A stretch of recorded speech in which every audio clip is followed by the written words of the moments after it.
Hey mamas, I'm Jess. I'm Erica. And I'm Melissa. And today we have the lovely Bianca. Bianca, how are you? Relaxing now and letting my husband put the kids to sleep. So guys, today I was thinking about the fact that I miss going on holidays, how easy it was to just book a holiday and just go. But now, like, when you have kids, it's just like checklist, like, is it child friendly? What are the things that we can do? Are we going to be bored? Like, how many suitcases do we need? Like, we can't just take a backpack and go. Like, now it's like we need space for, you know, the baby stuff, which brought me to think, like, you've got 3 kids. Have you been on holiday with them all? Well, not with the baby. We did have 3 holidays booked until Rona came and ruined all of our plans, which then made me realize we actually don't have a passport for the baby, so I don't want to travel. I haven't even thought of taking a passport out for him. I thought he already had one. I don't know why. He came out of your vagina and was like, yay! It just goes to show, once you have like more than 2 kids, those kind of things you don't think about anymore. Really, coronavirus happened. Otherwise, I don't know what we would have done. We would have leave the baby behind. We've been on holiday with Eden and Noah, and we took my mother-in-law with us. That was like a massive help, but it is hard because when you're on holiday, you want to relax as well. You want to sunbathe. You want to, like, you know, chill out.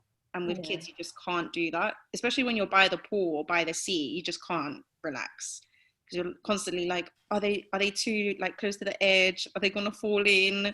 And you hear so many stories, and you're just like, oh my god, no. Like, is there any shades? Like, before you never needed the shade. Now it's like, we need shades. Yeah, and it's also the thing of like when we've been on holiday twice with both of them, and it was like, oh, what are we gonna do about milk? Like, are we going to be able to find, like, because you know the milk in different countries, it's got like a different taste, like their cow's milk is different. We went to Spain once, Spain or Greece, and their milk was so different, and he just wasn't taking it. Like, Noah wasn't taking it, and I was like, what are we going to do now? And you don't think about these things. You're just like, he'll adapt, and he didn't adapt. What did you do then? We had to stuff him with food. And like, you know, when you're a parent, you now go on like all-inclusive holidays because you can't afford to be going out looking for food all the time because it's constant, I'm hungry, I'm thirsty, I want snacks. So we had to just stuff him with food, and then eventually he took the milk. So night times, like the first few days, were a bit of a hassle because he just wouldn't go to sleep, and I wasn't breastfeeding at that point. So I was just like, oh man, this is not the holiday I signed up for. How old are your children? Eden turned 4. Noah is 2.5, and Jonah's going to be 1 next month. Oh wow, girl, you've been busy. Oh man, that's not how I intended it to happen, but it did. Have you found it very hard? You know what? It is really hard. I don't know why people say it gets easier, because it just doesn't get easier. There's always like one thing happening after the other. I guess, you know, now that Eden's like more independent and he can go to the toilet by himself, he can open the fridge, he can, you know, he can do things for himself. In that sense, yes, it is easier, but now comes like he's more aware of his emotions. You know, when he's sad, he actually expresses that he's sad. And these are things that we haven't ever had to deal with before. And then to top it all off, we have a wild toddler that's just going through like his terrible twos of just constant screaming and roaring. And then a baby that just wants to walk before his time. But I guess having a good routine in our home personally really works for us, because at least we know what to expect at each time of the day. So it's not like we're all over the place and we don't know what's going to happen next. But don't your kids surprise you? Because I'm all for, you know, routines and stuff, but you can have the best routine set in place and then your kid decides to have the worst day ever. Like, so they decide, you know, I'm going to nap here, and then that day he's like, no, I'm not doing it. With Jonah, because he's a baby, they go through like very quick phases. It's like, oh, I'm going to drop this nap now. And you're like, oh my God, where's this nap gone? You're not ready for it. No. Or like, no one like... I sorry, but I can physically, like, Imagine you like looking for the nap, like where has it Where? gone? Like where are you? Levantando like the pillow. I'll put him down in his cot, and he pretends that he's like having his bottle, and his eyes are starting to roll back. And I'm like, okay, Then bye. in your dreams. 5 minutes later, I can hear him still talking, and I'm like, I walk into the room, and he's standing there in the cot. I'm like, can you go to sleep, please? And the nap just never comes. It just never happens. Mama's Code. Do you have like a military routine? Like in order to get you guys all being as productive as you want in your day? Yeah. I tend to say that our house is like a military operation just because we have 3 kids and they're all at different stages. Like we know what time breakfast is. Like we know exactly what they want at each time of the day. So like in the morning, as soon as Eden wakes up, we know the first thing he's going to say is, I want porridge. So we just have the porridge ready. Like things like that, we just tend to like plan ahead. It's like, okay, this is all ready. So we're avoiding like the tantrums, we're avoiding like the meltdowns, even though they're still going to happen anyway. And I try to plan my day the night before, just so I know what to expect and for them to be busy.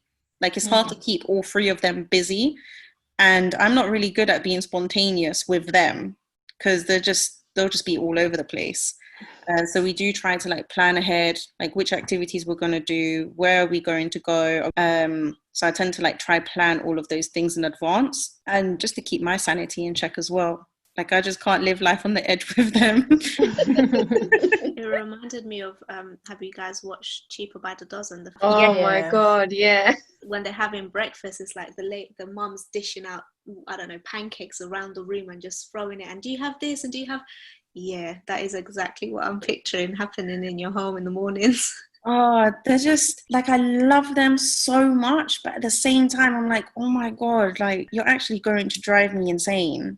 Like you're going to make me age before my time because they're so demanding. Like they expect things like right now. It's like, you have to wait.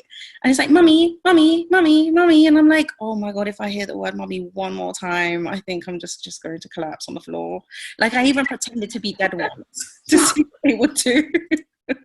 I pretended that I was having a heart attack. And Oh my God. On the floor. And Eden, he was just like, mummy, are you okay? And he kicked me.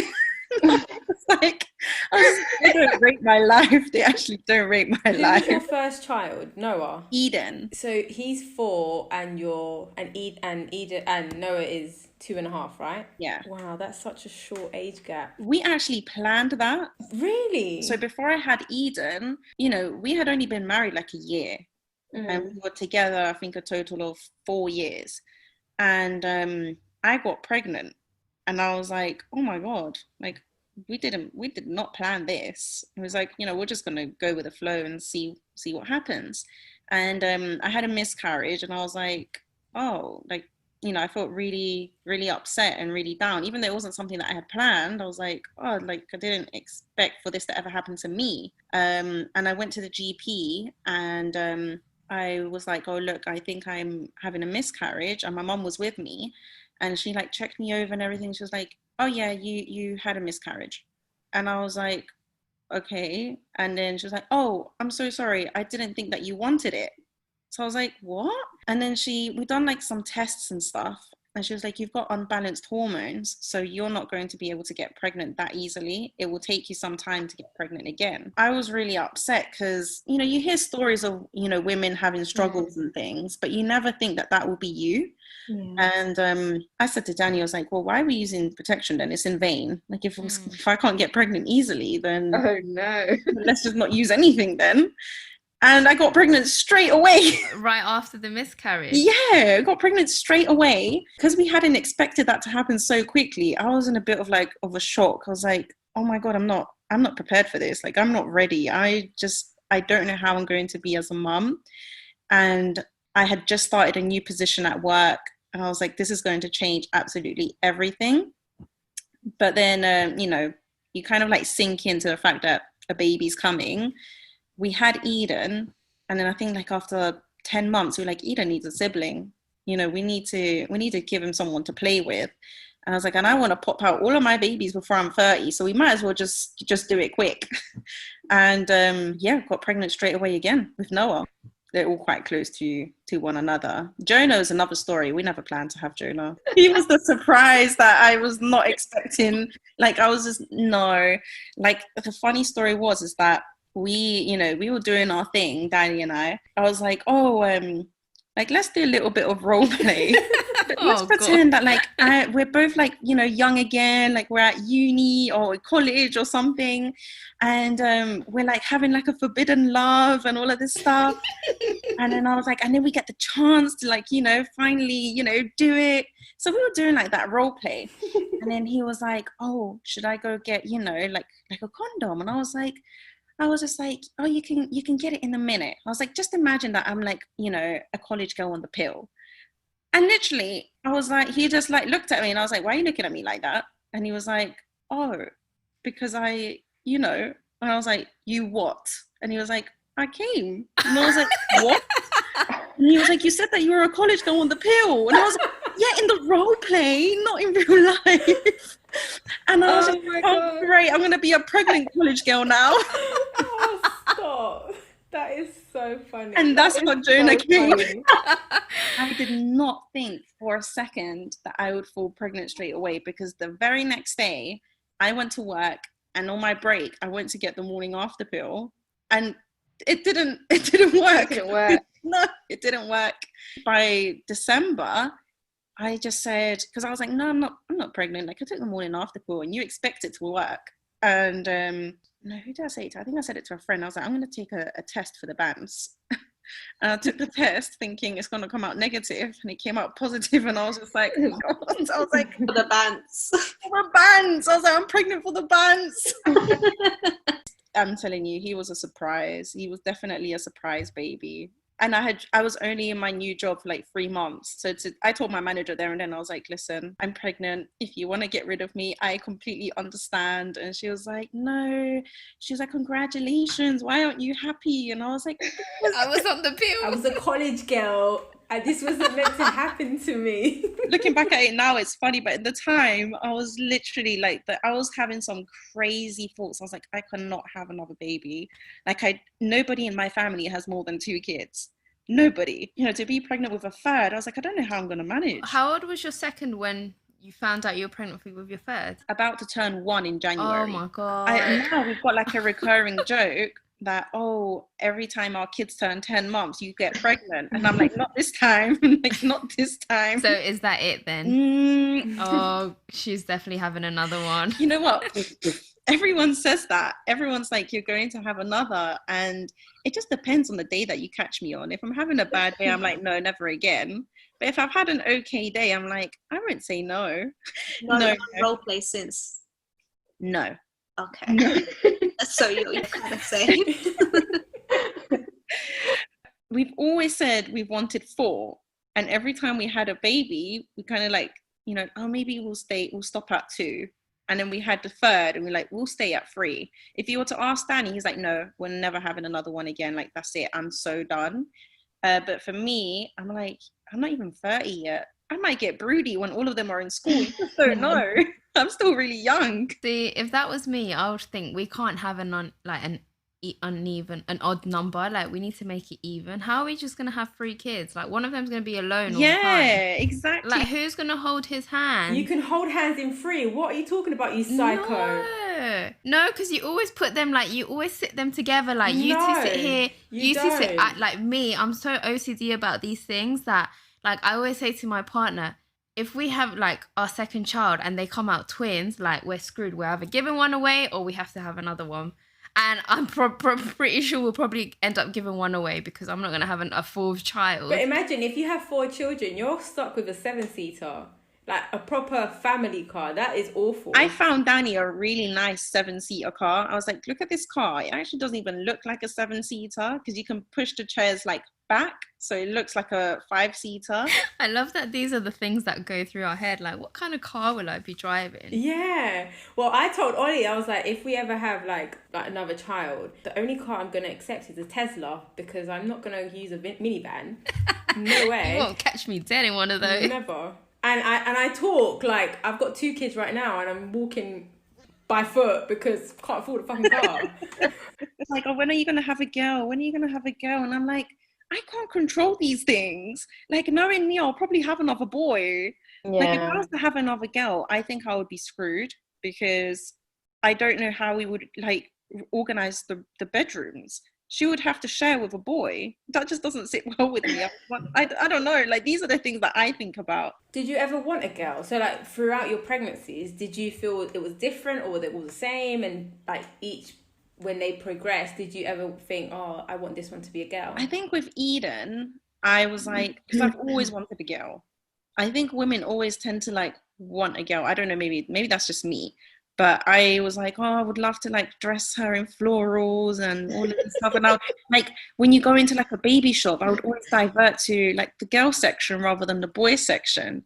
So with Eden, I wouldn't say that I was like, I really wanted a girl, but the desire was there. And then when I was pregnant with Noah, my whole family were convinced that he was a girl. I don't think it is. I think it's another boy. And then with Jonah, it was the same thing. They're like, hopefully this is a girl. And I was like, no, hopefully it's a healthy baby.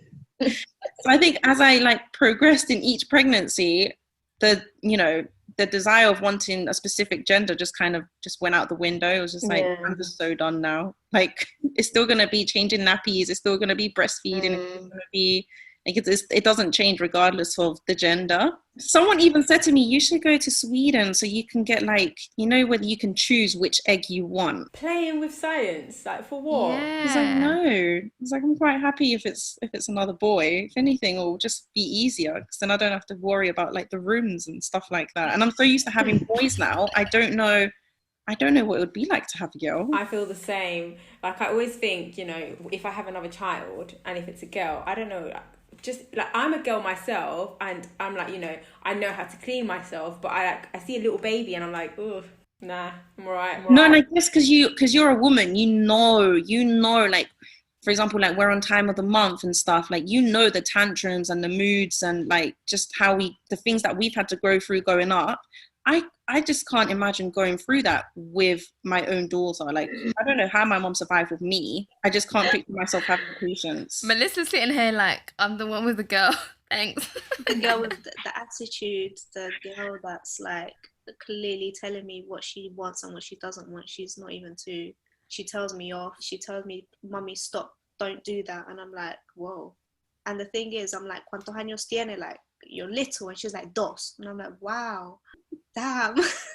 Like, she just shuts me up. I'm like, gosh. Do you feel like your partner, like, your daughter has him like wrapped around his little finger? I would say to an extent, yes.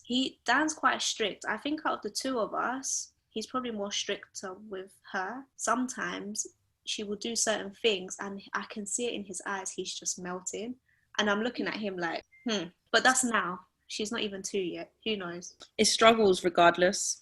It's different struggles. I think when you have a girl, you're like, oh, when she's older and going through like the boyfriend period and all of that stuff. And then when you have boys, it's like, going through the same thing, but just them having girlfriends. We sometimes talk about these things and I'm always the one that's just like stopping, and I'm like, I don't want to have this conversation. I'm not there yet. When I'm there yet, then we can talk about this. I don't want to imagine or picture or, okay, my daughter has a, but no.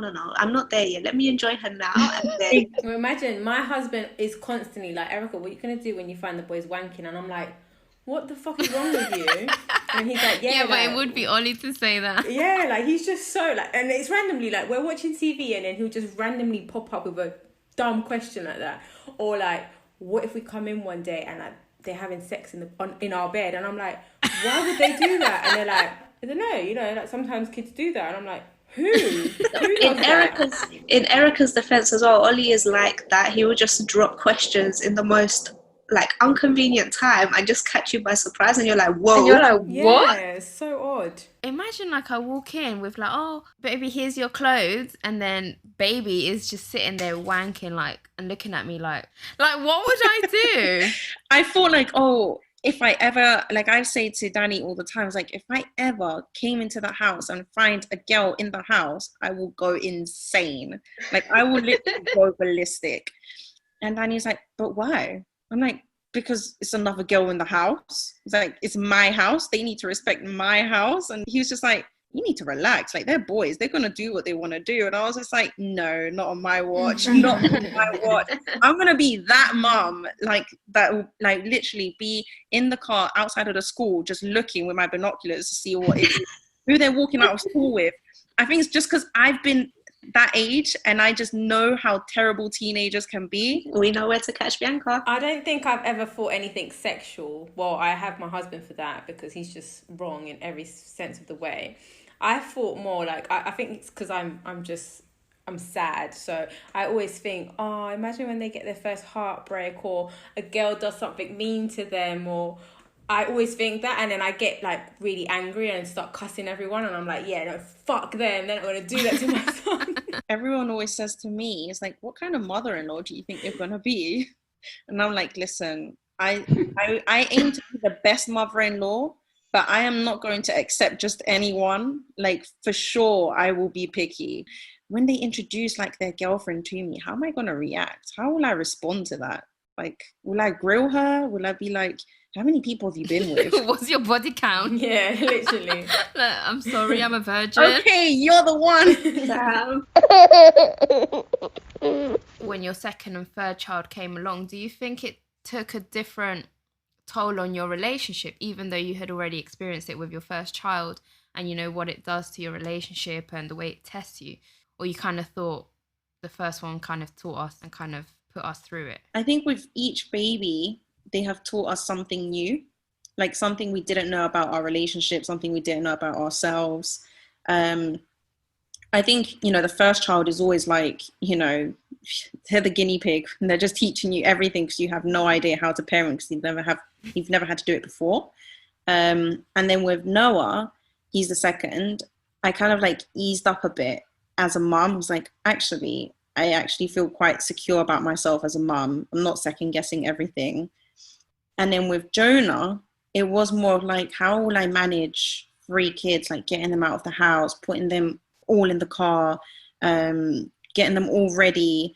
I think with the third baby, we definitely realized that we can be really impatient as parents because we're just like, all right, bedtime. Like, we look forward to bedtime more than before with the other 2.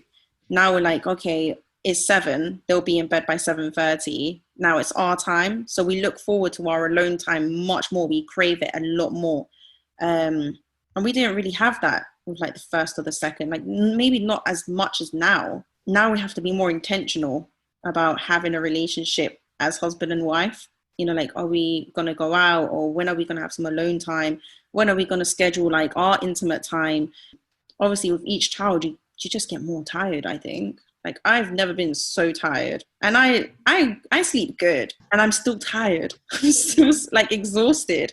So we have to be intentional with everything. I'm here thinking you've got 3 and you're tired. Makes sense. I've got 1 and I'm tired, and I'm just like, But I think it's like a different kind of tired. It's just like, it's just mentally tired of having to repeat yourself all day and, you know, being like the referee in them not killing each other, especially Eden and Noah, because they're closest in age. You know, Noah's 2.5 and Eden's 4. So they're constantly like bickering and, you know, that's my toy, or, you know, that's mine. No, I don't do that. Eden, don't hit me. So it's like refereeing all the time with them.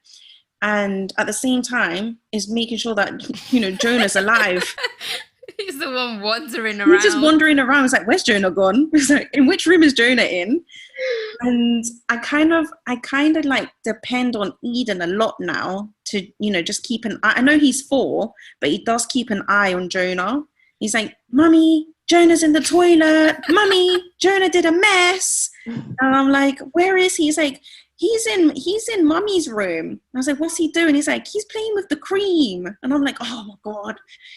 And I was like, can you bring him, please? And he'll bring Jonah to me. And he's really good in the sense that if him and Noah go off to the bedroom and Jonah's in the living room, he will carry Jonah to the bedroom so he's not alone. Oh, that's cute. He's really sweet like that, and it is a massive help. But I sometimes feel guilty because I'm like, oh, you're only 4. But in my head, I'm like, you know what? I'm teaching you to be responsible for your brother. Like, you're a big brother. And I don't know if maybe it's just in my case, but like Latin parents are always like, you need to take care of your sibling. You need to make sure that they're okay. And I guess I'm kind of like teaching Eden that in a way. Are you at home with the boys alone, like pretty much every day?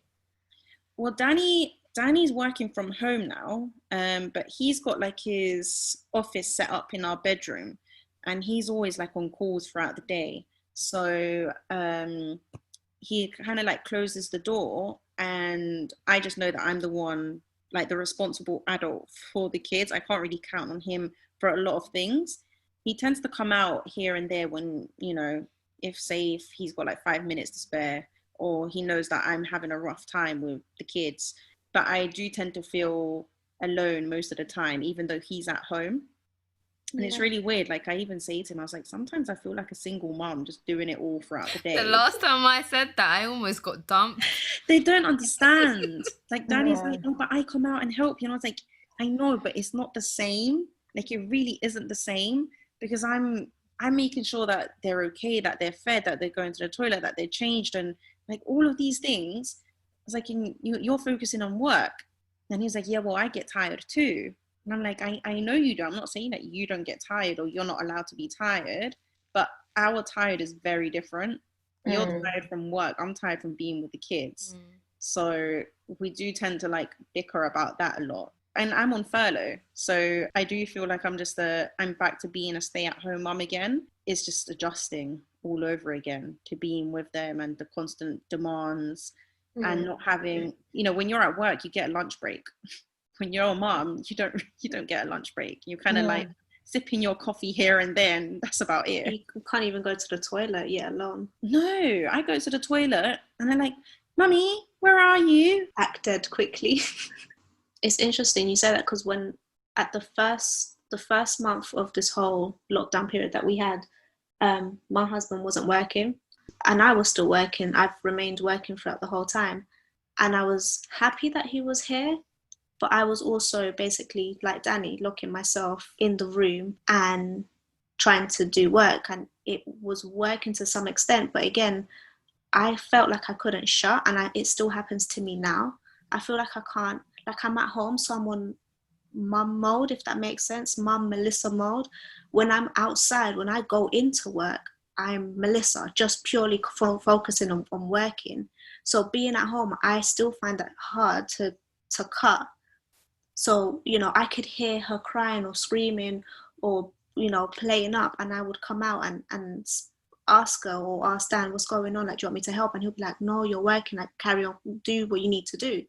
But then there'll be times where I'll be like on calls and I could hear, you know, Dan having a hard time, and Maya's like literally, mommy, because they don't understand. And then, you know, you feel horrible because you're like, I really want to, but at this moment I actually can't. And like you said, then you start bickering, because for that split second he probably needed me to be there, and the fact that you know that there's someone that can help you basically in another room and they're not, it would really frustrate you. It's tough and you don't know what's worse, actually being at home and hearing and being present, or being away. 100%. And I think with us, it's always the case of you know, I'm with the kids all day and I try to like take them out of the house as much as I can, because I know Danny needs to focus and he finds it hard to focus when there's like chaos going on outside. But then by like 7:30, I'm like, all right, I'm looking forward to 7:30 because I know they're going to be in bed. And that's the time where Danny's like, oh, I want to spend like quality time with you. I'm like, I need my time. I need to do what I want to do. I need to study. I need to do this. I need to do that. I want to blog. I want to like do so many things that I haven't been able to do throughout the day. But like I said, it's being intentional. So I was like, okay, let's spend some time together. And then, you know, tomorrow I'll do what I need to do. I think this whole time that we've been like on lockdown, it's just taught us to just be more understanding of each other's needs. You know, he's a man, like his needs are so different to mine. I don't know if it's the same for you girls, but with Danny, he's like, oh, like I want to make love, blah blah blah, and I'm like, that's the last thing on my mind. Like, I do not want to be making love. Like, I just wanna chill. I want to. What you were gonna say? I just want to get banged. I don't want to make Half love. minute job, I we're wanna done. get banged. I've always been a fan of them, of quickies. Quickie, yeah. I'm like, we can't take our time when the kids are in the house. Like, we don't know. We've had moments where we're like, you know, doing our thing in the bedroom. We've put a movie on so the kids are in the living room entertained. We've been under the covers. Eden walks in and I've heard him walk in and he's like, Mommy and Daddy are playing hide and seek. I found you. And I'm like, and he'll lift up the blanket and I'm like, oh, boo. You're like, hi. He's like, what are you doing? I was like, nothing. Like, we're not doing anything. We're just like having a cuddle. He was like, can I have a cuddle? I was like, Oh no, my not. god. Okay, well, this didn't end well. Reschedule. Yeah. So we spoke, I don't know if maybe you've heard the episode, but we spoke a couple of episodes back about like scheduling sex. And the girls were like, why would you schedule sex? Like, because it sounds outrageous. It sounds like, you know, when you have sex, it's like spontaneous and you're in the moment. And obviously, I'm pretty sure if your household is busy, hectic, you must have to, the same way you plan out, let's say your date nights and you say, oh, we should go do this on Friday. Like, we should just have sex on Friday, or We need to schedule that in. It's not going to be the same. If you're not down for making love, Bianca, you're not going to schedule in sex. Let's not kid ourselves. Scheduling sex is, you know, like, oh, I need to go to the bathroom at this exact time. It's not going to work, because what if I don't need to go to the bathroom at that time? It's exactly that. I think because Danny's definitely more spontaneous than I am. He'll be like, he'll start kissing me. I'm like, what do you want? He's like, like, what do you want? And then he's just like, oh, can we make love? And I'm like, let's make love later. And he's just like, you always say that and then we never do. I can imagine Bianca like, why don't we just take a nap or something? Babe, I'm like tired. And he's just like, but we haven't made love in this long. And I'm like, in 3 days. Like, or you know when they're like, you're never in the mood. I'm like, yeah, but I was in the mood at 9 when we were having breakfast and we couldn't really stop, and you know. No, you know what Ollie says to me? He's always like, if we haven't had sex for like a week or something, he's like, "Y entonces qué, nosotros? Should I just chop it off because, you know, it's not gonna..." I'm like, yeah, go for it. Be my guest. Oh. and it's hard. Like, for me, it's so hard because I'm like, I'm giving love all throughout the day, like giving. And once the kids are in bed, I feel empty. I'm like, there's nothing left for me to give. They've sucked out my soul. Literally, I don't enjoy doing anything at nighttime. I genuinely don't enjoy it. Like, grab me first thing in the morning where I've got energy. Not at nighttime when I'm like half dead. Mama, I love you.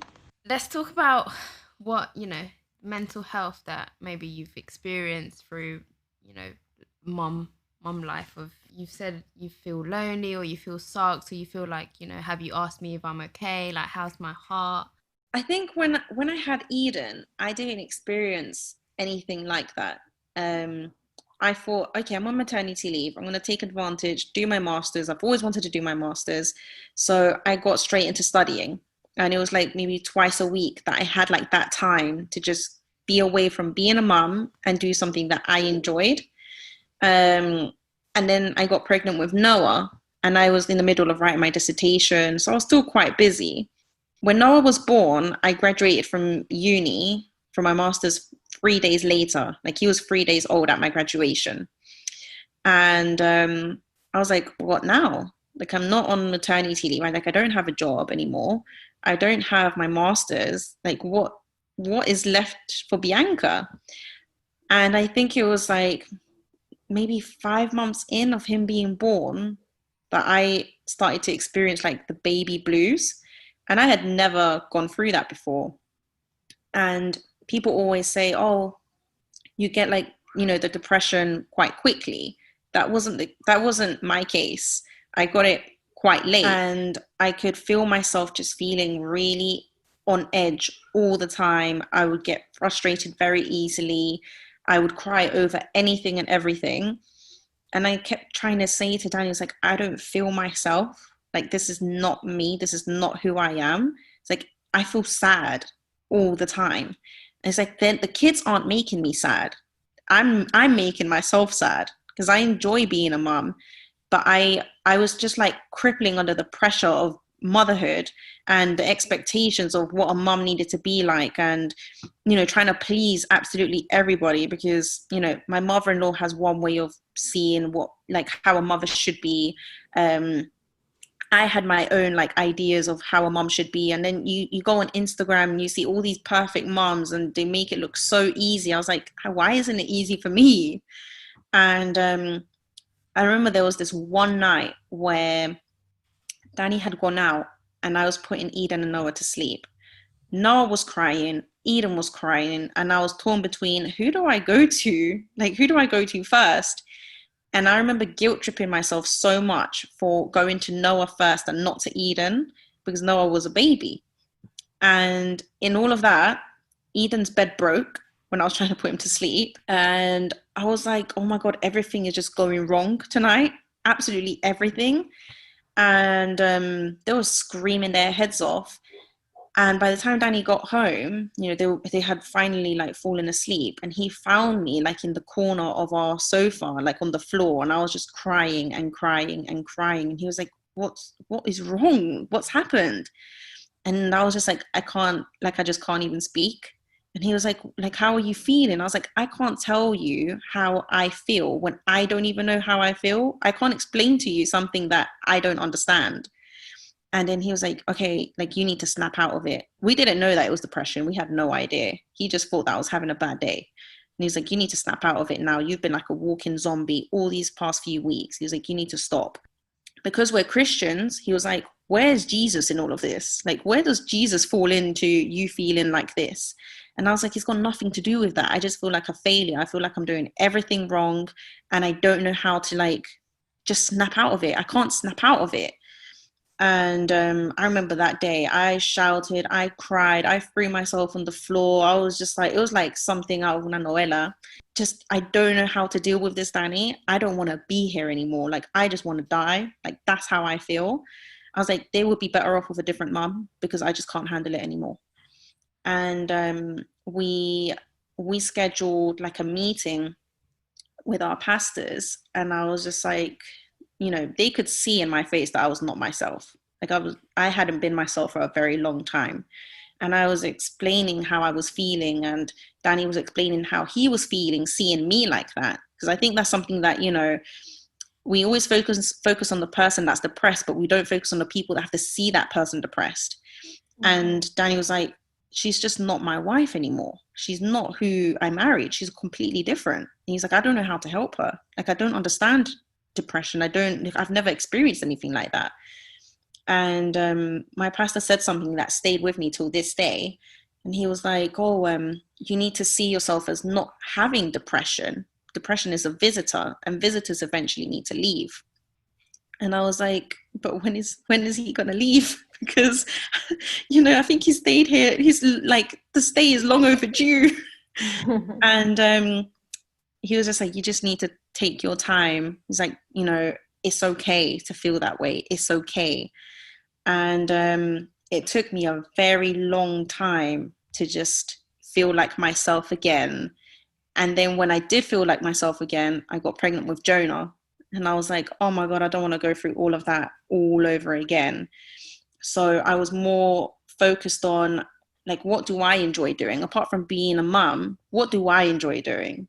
I'm with the kids all day. When do I get time for myself? So I was more intentional about scheduling that time and just having hobbies and, going out with my friends. I think when you're a mum, you get so sucked into the kids need this, the kids need that. And they need me all the time, and your kids will survive without you. Like, it's okay for you to have a few hours to yourself. And like, it's still challenging. Like, we still have days where it's so messy, but instead of like being consumed by that mess, I embrace it a lot more. Like, this write is it out. Yeah, like, write it out. It's a season, and seasons pass. There will be a time where they're not going to be asking me for snacks all the time. They'll be getting it themselves. Or where I'm not changing nappies because they're taking themselves to the toilet. And when those days come, you're going to wonder, where did all this time go?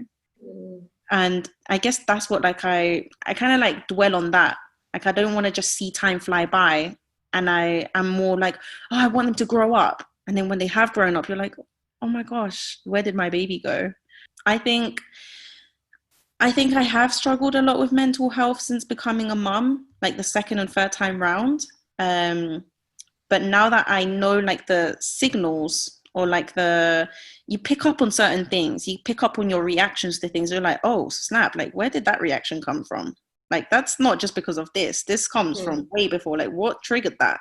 So I focus a lot more on what is the root of how I'm feeling, instead of like just reacting in that moment. And I think it's important to find a root to things, so you can, it's like a weed. If you just chop the weed, it's going to eventually grow back. But when you take it from the root, it's not going to come back again.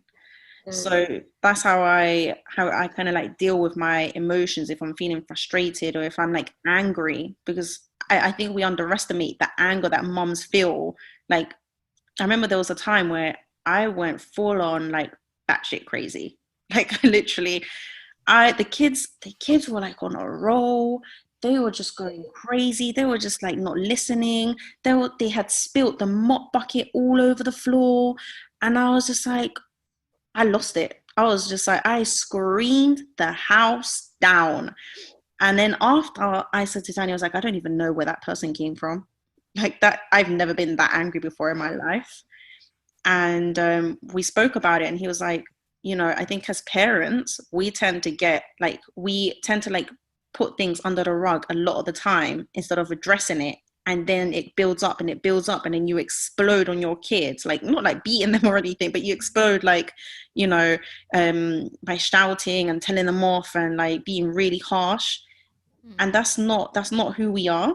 That's just, touching on like mum emotions guilt, that haven't been dealt with. Have you ever had a moment of guilt where you forget to like minimal stuff, like maybe change a nappy, and because you have 3 kids obviously, and they're very close in age, like the norm is to change your baby's nappy every 3 hours. Sometimes you've got so much going on during the day that perhaps you leave it on for too long, or you forget someone, like, you promise, like your child comes up to you and he's like, oh, can I have a snack? And then you're like, yeah. And then you kind of look at them and you're like, which one wanted the snack? So I can't remember.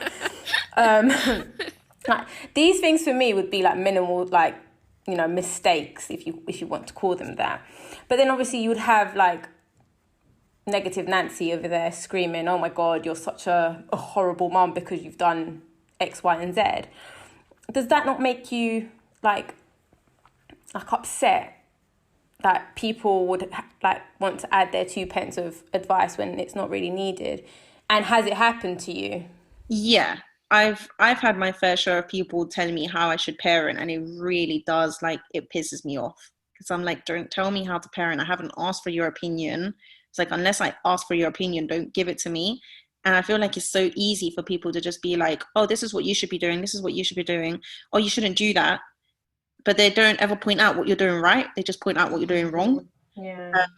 And I feel like as mums, especially, there's some judgy mums like that, just like, oh, I feed my baby organic food and blah blah blah, and I'm just like, that's fantastic. Like, you're gonna feed your child nuggets and chips from McDonald's soon, so all right, hon. I remember there was this one mum. She had come over to my house, and I knew she was coming because we had scheduled like a play date, and she was this kind of mum that was like, oh, I do everything right. Like, I don't shout at my kids. Like, I'm doing everything Montessori and blah, blah, blah. And they have organic food, and I don't feed them like from the little pouches, like the Ella's Kitchen pouches. Yeah. She's like, oh, do you know the amount of stuff that they add into that? Blah, blah, blah. And I was like, oh, you know what? She's gonna, it'll be lunchtime soon, and I'm gonna have to give like the kids lunch. And so I took one of the Ella's pouches and I put it, like, I squeezed all of it out into like a little plastic bowl. So when she came, she was like, oh, did you make that? I was like, oh yeah, I made the puree by myself, like from the mixer. And I was just like, after I asked myself, I was like, why did I need to do that? Why did I need to pretend to be a mom that I'm not? It's okay to, have Ella's Kitchen pouches. It's okay to feed your kids McDonald's from time to time. I'm not going to allow someone to make me feel guilty for someone that I'm not. I'm not that kind of mom. I don't have the time to be making the food, like, you know, purees by myself. Like, and maybe I did with Eden. With Eden, I did all of that stuff. But as you have like more children, you're like, I just don't have the time. Like, I really don't. For the minimal things of mom guilt, those things don't make me feel guilty. The things that make me feel guilty is like, is it bad that, you know, my kids don't have a garden to play in and there are other kids that do? Or am I not giving my kids like the best future because we live in a flat? Or like things like that, you know, we've got like debts to pay. And I guilt trip myself over that because I'm like, oh, you know, if we didn't have debts to pay, we could do this with them, we could do that with them. Should they be in private school? And then I'm like, you know what? Like, my mom brought me up by herself. She had debts. We lived in a flat and I turned out perfectly fine. So my kids will be perfectly fine as well. And when people give me like their advice on how I should do things, even family members, I've had to put family members in their place and just be like, they're my kids. I respect your opinion. It's like, but at the end of the day, I'm going to do what's best for me. No, and in the grand scheme of like motherhood, any mistakes we make, it's not like we do it out of purpose. Like, we're not gonna, you know, oh, I'm not gonna feed you because I just don't feel like it. Like, you know, for me, one of my guilt trips is when I wake up, the first thing I tend to do is grab my phone just to check the time or something, anything. And then I see, oh, I got a message, so I'll just start scrolling. And I catch myself on my phone and my kids are just there, like, and I'm like, why shouldn't I should be spending time with them, especially during this lockdown. Like, I catch myself on my phone so much because I'm working, and then I'm like, oh, we need to take a break. But why my phone? Why don't I just go spend time with them? So I guilt my trip into thinking that. But then I think, well, I'm with them anyways. Like, you know, it's not like me being on my phone. They're not shouting in my ear, mummy, do this, do that. It's still the same thing. But sometimes I give myself a hard time and I just think I'm doing everything wrong. But in reality, like, where's the manual? You know, like, they're always telling you things. Like, they want to show you absolutely everything. Yeah. Sometimes it's stupid things. Yeah, like silly things. And it's like, they really want your attention. I'm like, oh, that's amazing. And then I'll get back to what I'm doing. And they'll be like, Mommy, look at this. I'm like, oh, really? Okay. And I'll go back to what I'm doing. And I'm like, oh, man, I'm not giving them like my undivided attention. I don't want them to feel like I'm not interested. But I can't be interested in absolutely every little thing that they show me. Like, oh, I put my teddy bear on top of the car. Well done. And I do feel bad because I'm like, oh, I don't want them to like grow up thinking, oh, like my mom didn't really put attention on me. For me, it's like I've kept all their work. So like, you know, nursery work, and sometimes it's like a line, and I've kept that shit. Now, because I have so much paperwork of all the dumb drawings they've done, and my husband says to me, he's like, baby, let's keep things that Joel's doing now. Like, he's actually drawing good stuff now. And I'm like, no, I need to keep the, you know, to show him. And then he'll be like, he'll probably look at that when he's 15 and be like, Mom, what the fuck? Why didn't you throw this in the bin? But now, Joel draws something because, like, we've got paper everywhere. So he just picks and starts drawing and he will leave things. I sometimes catch myself like, okay, I can't like be a hoarder and just put everything. So I throw it in the bin. This guy goes to the bin like to throw something in the bin. He's like, oh, Mummy, you threw my painting in the bin. And I'm like, it wasn't me, it was your dad. Like, straight up, I'm not taking the blame for that. I'm sorry. I feel guilty way too many times to have that also on my plate. Do you guys ever feel guilty when they're like they go over to you and you're like, go to daddy? Oh my God. I feel like that's the only thing that comes out of my mouth. I'm like, oh, look, Papa. And I just like swiftly push him in that direction. Yeah, like give them a GPS and go that way. Mama, I love you. I need to distribute my time evenly, and you can't do it evenly. Like, you, as much as you try, you really can't. And it's not even about like having favorites, but like Jonah needs more of me than the other two do. So I try to like take them out as much as I can individually. Like, oh, Eden, you know, let's go out, you and I. Or even if it's like to Tesco, let's both of us go. And then I'll leave the other two at home with Danny. But there are times where I'm just like I haven't really spent that much time with, say, with Noah. I remember Noah and I were going through like a really like hard time. We were not understanding one another. Like, he was angry with me. I was angry with him. And it's even funny saying that because I'm the adult, but he was just driving me up the bloody wall. He just wouldn't stop. He would cry all the time. And I'm like, you know what? Let's go out, you and I. Let's have some time, some alone time. That's probably what you need. Because all of them try to like compete for my attention. Like as soon as I wake up, without fail, every single day, Noah will see me and be like, "Mummy," and he'll run up to me. And then Eden's heard that from the living room. He's like, "Mummy, I love you, Mummy." And I'm like, it's not a competition, guys. Like I've just opened my eyes. So it is trying to just make sure that they're all getting like a piece of me. And even having Danny, like I need to make sure that he's getting like a piece of me. Oh yeah. Maybe role play again. Just make sure you tell him that you're not on the pill this time. I really do appreciate when people like my mother-in-law or like Danny's sister or his cousin or like my granny, they take the kids, or even one of them. When we're one child down, it makes a hell of a difference. And we're able to just do more things with like the children that have stayed with us, or the child that has stayed with us. Normally they always take Eden and Noah because they're the eldest and, you know, they listen and stuff. So able to like, you know, play with Jonah. I feel bad as a mom sometimes because I'm like, oh, Eden and Noah have gotten so much more attention. And because you're the third child, I don't want you to ever feel like, you know, you've gotten the leftovers. Like even with clothes, like we pass the clothes down, and my mom has said, "Oh, pobrecito, he just has leftovers," and I'm like, no, like we bought clothes for him as well. It's like, but he's gonna have some of his brother's clothes. I'm not gonna waste that. Yeah, I think each child requires a different kind of love. I always try to explain to like my mom and dad, I don't have favorites, but each child I love differently. Like Eden taught me to be a mom. He made me a mom. He's the first. That nobody could ever take that away from him. He's my first baby. Noah, because he looks a lot like me, and the other two look more like my husband, and my husband's from Ecuador. I'm half English, half Colombian. So Noah, for us, is like, oh, he's more to our side, you know. Like we're winning. Yeah. Like my genes won in this one. And then with Jonah, he's the baby, like he's the last baby. So with him it's like, oh, I cherish everything a lot more because I don't know if I'll be able to do it again. I don't know if there'll be another child.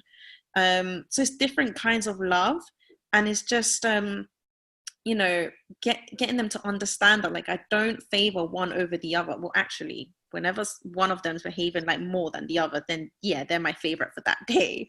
But in general, I don't have favorites. I just love them differently. Do you know what? I always think about how parents love another child. I think when you have your first, obviously you just love that child, right? There's only one to love. But then when you have another one, it's like, do you split that love? Do you love differently? Because you don't know a different type of love until you have another one, right? I guess it's hard to even imagine if you're not in that position. Like, how would you? How can you try and imagine a different? I found it when Eden was born.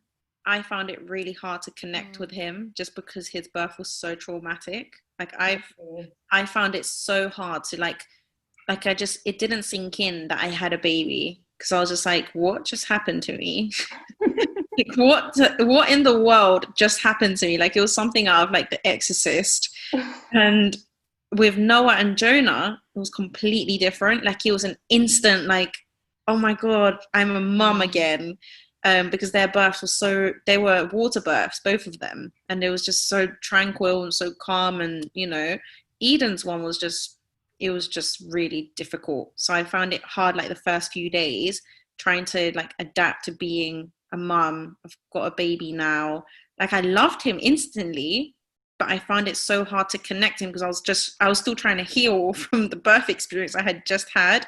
And it wasn't like how you see it in the movies, like, oh, here's the baby. Like that did not happen with Eden. I wanted to ask you, Bianca, you mentioned when you had was it your first or your second that you had depression? Was it your first after the second? How did that impact when you found out you were pregnant the third time round? Because did that ever play on your minds? Like, did it scare you? Did you think, I don't ever want to feel what I felt again? Like, did that ever, I don't know, like, even before you were pregnant, did you ever think, did it sway you from not having another child? Yeah. And I think, like, to be completely candid, when I found out I was pregnant with my third baby, I literally looked online. I was like, oh, where can I have an abortion? Like that for me, that was a big thing. Like even till this day, I feel bad that I even looked it up because I said to Danny, I was like, I cannot go through depression again. Like, I don't know if I'll make it the second time round. Like, the first time round, it took me so long and it was so hard to just get back on my feet again. I don't want to go through that again. Like, there is no way in hell.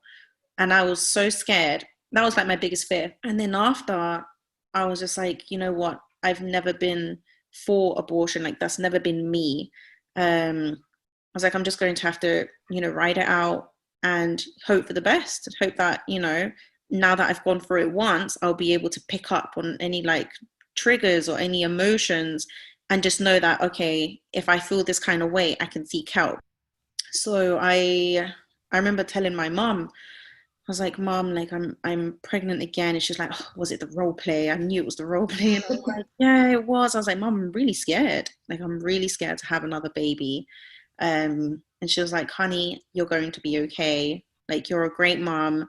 You'll know now how to respond to like these emotions.